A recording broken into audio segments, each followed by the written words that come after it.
پہ فائرنگ ہوئی اور حملہ ہوا ہے 2 روز پہلے، اس کی میں مذمت کرتا ہوں. اور سردار صاحب یہ اپنے اس آج کی اس درخواست کی داخل کرنے کے ذریعے یہ بھی بتانا چاہتے ہیں ان کو جنہوں نے فائرنگ کی ہے کہ سردار لطیف خان کھوسہ اپنے مقام پہ کھڑا ہے اور آپ کی فائرنگ سے کوئی محروم نہیں ہوا. بہرحال فوجی عدالتوں کے بارے میں آپ یہاں جمع ہوئے ہیں تو یہاں آپ سے گفتگو کرنا بھی ضروری ہو گیا. میں نے سمجھا کہ سردار لطیف خان کھوسہ اور سلمان راجہ صاحب کے بیانات کے علاوہ آپ کی یہاں موجودگی کی وجہ سے میں آپ کو بھی کانفیڈنس میں لے رہا ہوں. ہم مانتے ہیں کہ فوجی عدالتیں آئین کے تحت، پاکستان کے آئین کے تحت نہیں لگ سکتی. اس پہ ایک حتمی فیصلہ آیا تھا 1999 میں. 1999 میں سپریم کورٹ کے 9 ججز نے لیاقت حسین کے کیس میں یہ فیصلہ کیا کہ پاکستان میں سویلین آبادی کو ٹرائی کرنے کے لیے سویلین آبادی کو پر مقدمہ چلانے کے لیے فوجی عدالت کا کوئی اختیار نہیں.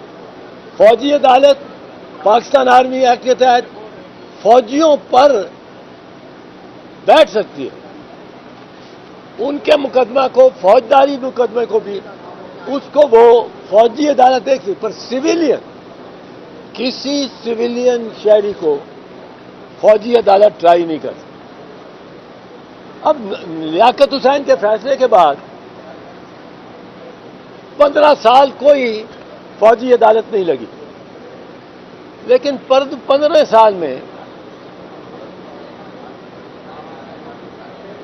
16 دسمبر 2014 کو پشاور میں آرمی پبلک سکول کا واقعہ ہو گیا. ایک بہت گھنونی وہ سازش تھی، بڑی سفاکی سے، بے دردی سے انہوں نے حملہ آوروں نے 150 سے زیادہ لڑکے کو قتل کیا ان کولڈ بلڈ. تو ملک میں سارے میں ایک ڈیمانڈ اٹھی کہ فوجی عدالتیں لگاؤ اور ان کو ٹرائی کرو. اب فوجی عدالتیں نہیں لگ سکتی تھی، آئین اجازت نہیں تھا دیتا. تو فوجی عدالتیں لگانے کے لیے اس سانحے کے پیش نظر آئین میں 21ویں ترمیم کی گئی. 21ویں ترمیم نے آئین نے خود جگہ بنائی اور فوجی عدالتوں کو اسپیس دے دی، اختیار دے دیا، جورسڈکشن دے دی کہ فوجی عدالتیں قائم کی جا سکیں. اب وہ آئینی ترمیم کی ضرورت 2 سال کی سنسیٹ کلوز رکھی کہ 2 سال بعد اس قانون کو، اس آئینی ترمیم کو ریپیل نہیں بھی کرنا کی ضرورت، یہ ریپیل ہو جائے گی. 2 سال کے بعد یہ محسوس کیا گیا کہ ابھی بہت سارے مقدمات ٹرائی کرنے والے ہیں، تو اس لیے اس کو 2 سال کی اور چھوٹ دے دی گئی.